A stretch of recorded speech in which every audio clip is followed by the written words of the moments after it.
Good evening. The European Commission has ruled that British Aerospace must repay more than £44 million it received from the government to help it purchase the Rover Group.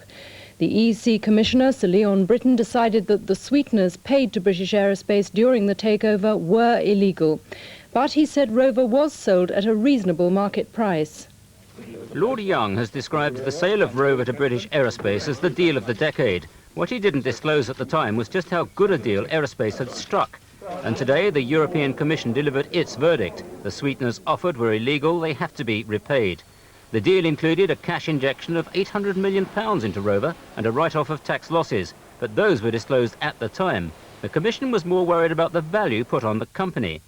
In 1988, the National Audit Office valued the Rover Group at more than £200 million, but it was sold at the apparently knockdown price of £150 million. On top of the bargain, there were various extras or sweeteners thrown in. £11 million for Rover and British Aerospace expenses. £22 million saved on interest because of deferred payments. And the commissioners say there was another £11 million in tax breaks. Some in Europe certainly wanted Aerospace to pay back more than the £44 million. But in the end, Mr. Britton ordered only the repayment of the sweeteners and accepted the value put on the company. No, it wasn't a giveaway, no.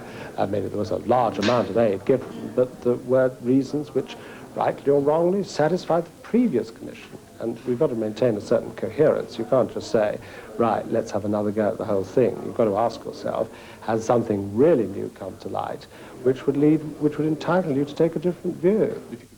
What we have had is not just a deception that was accidental, but a decision that is revealed in all the correspondence between Lord Young and the private British Aerospace company to deceive both the European Commission and the British public and indeed Parliament. Lord Young admitted hiding details of the deal from Brussels in evidence to a select committee, but he and many Conservatives still fiercely defend the sale. If that company had remained in public ownership, there were still guarantees of about £750 million, which the taxpayer would have had to pick up. Come on, we've got to balance all of that against this 40 million that we're now talking about, which at the end of the day is peanuts. Tomorrow, Trade and Industry Secretary Nicholas Ridley will answer the charge that the government has deceived both the House of Commons and the European Commission. He's unlikely to be apologetic. The government case remains that this was a good deal for the taxpayer.